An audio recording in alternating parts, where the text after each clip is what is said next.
नमस्कार दोस्तों, पीएलटिक्स में आपका बहुत बहुत स्वागत है। दोस्तों आज के इस क्लास में UP triple S C video exam 2023 के लिए हिंदी का प्रैक्टिस सेट लेकर आया हूं और इस हिंदी के प्रैक्टिस सेट के अंतर्गत हिंदी के 50 क्वेश्चन को यहां पे सॉल्व करेंगे। दोस्तों यदि आप हमारे चैनल पर नए हैं तो चैनल को सब्सक्राइब कीजिए, लाइक कीजिए, शेयर कीजिए। दोस्तों आइए शुरू करते हैं आज के इस क्लास के क्वेश्चन नंबर फर्स्ट से। क्वेश्चन नंबर फर्स्ट है, निम्नलिखित में से शुद्ध वाक्य कौन सा है? इनमें से दिए गए ऑप्शंस में से आपको बताना है। तो राइट आंसर यहाँ पे हो जाएगा, यह उस भवन से लघु उत्तर है। ऑप्शन सी राइट आंसर बनेगा। क्वेश्चन नंबर सेकंड है दोस्तों, आशय का पर्यायवाची शब्द है। तो राइट आंसर ऑप्शन सी हो जाएगा, आशय का पर्यायवाची तात्पर्य है। ऑप्शन सी यहाँ पर राइट आंसर हो जाएगा। अगला क्वेश्चन, क्वेश्चन नंबर थर्ड है दोस्तों, अर्जिन वेद शब्द है, किस प्रकार का है? तो राइट आंसर ऑप्शन डी है, संकर शब्द है दोस्तों। अगला क्वेश्चन, क्वेश्चन नंबर 4 है, विशेषण का प्रकार नहीं है, इनमें से कौन सा विशेषण का प्रकार नहीं है? तो राइट आंसर ऑप्शन बी हो जाएगा, जातिवाचक। इस क्वेश्चन का राइट आंसर हो जाएगा, जातिवाचक विशेषण का एक प्रकार नहीं है, ध्यान रखिएगा। क्वेश्चन नंबर 5 है, निम्नलिखित में से कौन सा द्वंद्व समास का उदाहरण है? तो राइट आंसर हो जाएगा इस क्वेश्चन का ऑप्शन सी, बेटा बेटी द्वंद्व समास का उदाहरण है, बेटा और बेटी। तो ध्यान रखिएगा द्वंद्व समास है, ऑप्शन सी राइट आंसर हो जाएगा। क्वेश्चन नंबर 6 है, निम्नलिखित में से शुद्ध वाक्य कौन सा है? आपको बताना है यहाँ पे। तो यहाँ पर इस क्वेश्चन का दोस्तों राइट आंसर बनेगा ऑप्शन सी, पहाड़ों में देखने योग्य अनेक दर्शनीय स्थल हैं। ऑप्शन सी राइट आंसर हो जाएगा। क्वेश्चन नंबर यहाँ पे 7 है दोस्तों, कोमल का निम्नलिखित में से कौन सा सही विलोम शब्द है? आपको बताना है। तो राइट आंसर ऑप्शन डी हो जाएगा, कोमल का कठोर होता है। कोमल का विलोम शब्द कठोर है। Option B D right answer हो जाएगा। क्वेश्चन नंबर 8 है, कुम्हार अपना ही घड़ा सराहता है, लोकोक्ति का अर्थ क्या अर्थ है दोस्तों? तो राइट आंसर ऑप्शन बी हो जाएगा, अपनी बनाई हुई वस्तु सबको अच्छी लगती है। ऑप्शन बी राइट आंसर हो जाएगा।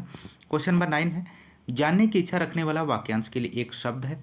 तो जानने की इच्छा रखने वाला वाक्यांश के लिए एक शब्द जिज्ञासु है। ऑप्शन बी यहाँ पर राइट आंसर हो जाएगा। क्वेश्चन नंबर 10 है, तदुपरांत में उपसर्ग है, तो कौन सा उपसर्ग है? तो राइट आंसर बनेगा दोस्तों यहाँ पर ऑप्शन डी, इस क्वेश्चन का राइट आंसर हो जाएगा, तत् प्लस उपरांत बराबर तदुपरांत होता है, तत् उपसर्ग है दोस्तों। ऐसे कुछ संस्कृत शब्द हैं जो उपसर्ग की तरह प्रयुक्त होते हैं, तत् भी संस्कृत अव्यय है। ऑप्शन डी यहाँ पर राइट आंसर बनेगा दोस्तों। क्वेश्चन नंबर 11, कुटुंब का तद्भव रूप होगा, इनमें से कौन सा होगा? तो कुटुंब का तद्भव रूप कुटुंब होता है। ऑप्शन ए यहाँ पे राइट आंसर हो जाएगा। क्वेश्चन नंबर 12 है दोस्तों, जामुन का तत्सम रूप है, इनमें से कौन सा है? तो जामुन का तत्सम रूप जम्बुल है। ऑप्शन सी यहाँ पर राइट आंसर हो जाएगा। क्वेश्चन नंबर 13 है, जिसके पास कुछ ना हो के लिए उपयुक्त शब्द है। तो जिसके पास कुछ ना हो वाक्यांश के लिए उपयुक्त शब्द अकिंचन है दोस्तों। ऑप्शन बी यहाँ पे राइट आंसर होगा। क्वेश्चन नंबर 14 है, लड़ाकू में प्रत्यय है, तो लड़ाकू में प्रत्यय यहाँ पे हो जाएगा ऑप्शन सी, यहाँ पे इस क्वेश्चन का राइट आंसर हो जाएगा। लड़ाकू शब्द लड़ क्रिया में कृत प्रत्यय आकू के मिलने से बना है, तो ऑप्शन सी यहाँ पे राइट आंसर होगा। क्वेश्चन नंबर 15 है, निम्नलिखित में से कौन सा शब्द विशेषण नहीं है दिए गए ऑप्शंस में से? तो विषाद शब्द विशेषण नहीं है या भाववाच्य संज्ञा है। ऑप्शन डी यहाँ पर राइट आंसर हो जाएगा। क्वेश्चन नंबर 16 है, पितृनुमति का संधि विच्छेद है, इनमें से कौन सा है? तो राइट आंसर यहाँ पे हो जाएगा दोस्तों ऑप्शन सी, पितृ प्लस अनुमति। ऑप्शन सी राइट आंसर हो जाएगा और इसमें यण संधि है दोस्तों। क्वेश्चन नंबर 17 है, निम्नलिखित में से कौन सा शब्द पुल्लिंग है? दिए गए ऑप्शंस में से बताना है। तो वे शब्द पुल्लिंग शब्द है। ऑप्शन बी यहाँ पे राइट आंसर दिया गया है। क्वेश्चन नंबर 18 है, इनमें से सामान्य भूतकाल का वाक्य है। तो राम दौड़ा सामान्य भूतकाल का वाक्य है क्योंकि इसमें क्रिया का काल समाप्त हो चुका है। तो ऑप्शन सी यहाँ पे राइट आंसर बनेगा। क्वेश्चन नंबर 19 है, बिगड़ी दशा में शब्द का अंग्रेजी पर्यायवाची है। तो बिगड़ी दशा में शब्द का पर्यायवाची शब्द बनेगा out of order. Option B यहाँ पे राइट आंसर हो जाएगा, आउट ऑफ ऑर्डर है। क्वेश्चन नंबर 20, छछूंदर के सिर में चमेली का तेल लोकोक्ति का क्या अर्थ है दोस्तों? तो छछूंदर के सिर में चमेली का तेल लोकोक्ति का अर्थ हो जाएगा अयोग्य व्यक्ति को अच्छा पद मिलना। ऑप्शन डी यहाँ पे राइट आंसर हो जाएगा दोस्तों। क्वेश्चन नंबर 21 है, आज गणित के अध्यापक ने कक्षा नहीं ली, अर्थ के आधार पर यह वाक्य है, किस प्रकार का है? तो राइट आंसर ऑप्शन बी हो जाएगा, निषेधात्मक वाक्य है दोस्तों। अगला क्वेश्चन नंबर 22 है, दिए गए वाक्यांश के लिए एक शब्द का प्रयोग कीजिए, सभी अंग सामने आने पर स्पष्ट हो जाना। तो राइट आंसर हो जाएगा, सभी अंग सामने आने पर स्पष्ट हो जाना वाक्यांश के लिए एक शब्द हो जाएगा, हस्तामलक। ऑप्शन सी यहाँ पर राइट आंसर बनेगा दोस्तों, ध्यान रखिएगा, महत्वपूर्ण है। क्वेश्चन नंबर 23, निम्नलिखित में से कौन सा भिन्नार्थक शब्द युग्म नहीं है दिए गए ऑप्शंस में से? तो राइट आंसर ऑप्शन बी हो जाएगा, कपाट, किवाड़। ऑप्शन बी राइट आंसर बनेगा। क्वेश्चन नंबर 24 है दोस्तों, चूड़ी अच्छी थी में थी कौन सी क्रिया है? तो राइट आंसर सी हो जाएगा, योजक चिन्ह है। चूड़ी अच्छी थी वाक्य में थी योजक क्रिया है दोस्तों, ऑप्शन सी राइट आंसर है। क्वेश्चन नंबर 25, योगरूढ़ शब्द है, इनमें से कौन सा शब्द योगरूढ़ शब्द के अंतर्गत आएगा? तो राइट आंसर यहाँ पे हो जाएगा ऑप्शन बी, दशानन। दशानन, 10 आनन मुख हैं जिसके, रावण, योगरूढ़ शब्द है, ऑप्शन बी राइट आंसर हो जाएगा। क्वेश्चन नंबर 26, त्रिफला शब्द में कौन सा समास है? तो यहाँ पर इस क्वेश्चन का राइट आंसर बनेगा दोस्तों, त्रिफला शब्द में समास जो हो जाएगा ऑप्शन बी, द्विगु समास है दोस्तों। अगला क्वेश्चन, प्रश्न संख्या 27 से 28, नीचे दिए गए 4 विकल्पों में से तत्सम शब्द का चयन कीजिए। आपको तत्सम शब्द का चयन करना है क्वेश्चन नंबर 27 में। तो यहाँ पर दोस्तों इस क्वेश्चन का राइट आंसर बनेगा, कपाट तत्सम शब्द है, इसका तद्भव रूप किवाड़ होगा, कपाट का अर्थ दरवाजा होता है दोस्तों। तो राइट आंसर यहाँ पे ऑप्शन बी बनेगा, कपाट। अगला क्वेश्चन नंबर 28 है, 28 में आपको बताना है। तो 28 में आपका राइट आंसर हो जाएगा कांचन। कांचन तत्सम शब्द है और इसका तद्भव रूप कंचन होगा, कंचन का अर्थ स्वर्ण होता है, तो ऑप्शन बी यहाँ पे राइट आंसर हो जाएगा। क्वेश्चन नंबर 29 है, अत्याचार में किस उपसर्ग का प्रयोग हुआ है? तो अत्याचार में अति उपसर्ग का प्रयोग किया गया है दोस्तों, इसमें मूल शब्द आचार है, यण संधि के अनुसार इसमें अति प्लस आचार बराबर अत्याचार होता है दोस्तों। क्वेश्चन नंबर 30 है, अनुचर में प्रयुक्त उपसर्ग बताइए। तो अनुचर में आपको उपसर्ग बताना है। तो अनुचर शब्दों में अनु उपसर्ग व चर मूल शब्द है, अनु उपसर्ग से निर्मित होने वाले अन्य शब्द हैं, अनुकरण है, अनुसार है, अनुशासन है, ध्यान रखिएगा। तो राइट आंसर यहाँ पे ऑप्शन सी हो जाएगा। क्वेश्चन नंबर 31 है, ऊँट के मुंह में जीरा का अर्थ इनमें से क्या है? तो राइट आंसर हो जाएगा, ऊँट के मुंह में जीरे का अर्थ आवश्यकता की अपेक्षा बहुत कम वस्तु होना। तो ऑप्शन ए यहाँ पे राइट आंसर हो जाएगा, आवश्यकता की अपेक्षा बहुत कम वस्तु देना। क्वेश्चन नंबर 32 है, इन शब्दों में सही वर्तनी वाला शब्द चुनिए। तो यहाँ पर राइट आंसर ऑप्शन बी हो जाएगा, संभ्रांत। इस प्रकार से लिखा जाता है, सही वर्तनी लिखी गई है, ऑप्शन बी राइट आंसर है। प्रश्न संख्या 33 से 34, निम्नलिखित वाक्यों में से शुद्ध वाक्य को सही उत्तर के रूप में चुनें। तो यहाँ पर दोस्तों इस क्वेश्चन का राइट आंसर देना है आपको 33 में। तो राइट आंसर बनेगा ऑप्शन डी, बहुत सी पत्र पत्रिकाओं का प्रकाशन बंद हो गया है।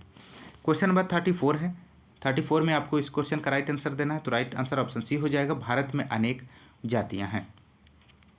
भारत में अनेक जातियां, वाक्य शुद्ध है दोस्तों। शेष तीनों वाक्य में वचन संबंधी अशुद्धियां हैं। क्वेश्चन नंबर 35 है, सर्वनाम के भेद हैं। तो सर्वनाम के भेद कितने होते हैं दोस्तों? तो राइट आंसर ऑप्शन डी हो जाएगा, 6 हो जाएगा। अगला क्वेश्चन नंबर 36 है, विशेषण किस शब्द की विशेषता बताते हैं? तो संज्ञा और सर्वनाम की विशेषता बताने वाले शब्दों को विशेषण कहते हैं। इसके 4 भेद होते हैं, सार्वनामिक विशेषण, गुणवाचक विशेषण, संख्यावाचक विशेषण, परिमाणवाचक विशेषण। तो राइट आंसर ऑप्शन सी हो जाएगा। अगला क्वेश्चन नंबर प्रश्न संख्या 37 से 38, निम्नलिखित प्रश्नों में वाक्य में कौन सा अव्यय है आपको बताना है। क्वेश्चन नंबर 37, मैंने उससे देखा तक नहीं। तो राइट आंसर ऑप्शन डी हो जाएगा, निपात है। अगला क्वेश्चन नंबर 38, वह दिन भर पढ़ता रहता है। तो वह दिन भर पढ़ता रहता है वाक्य में निपात अव्यय है। तो प्रस्तुत वाक्य में दिन भर निपात का प्रयोग होने पर वाक्य के अर्थ में विशेषता आ गई है। तो राइट आंसर ऑप्शन बी हो जाएगा, निपात है दिन भर। अगला क्वेश्चन नंबर 39 है, हिंदी में कितने वचन होते हैं? तो हिंदी में 2 वचन होते हैं, एक वचन और बहुवचन। तो यहाँ पे राइट आंसर ऑप्शन ए हो जाएगा।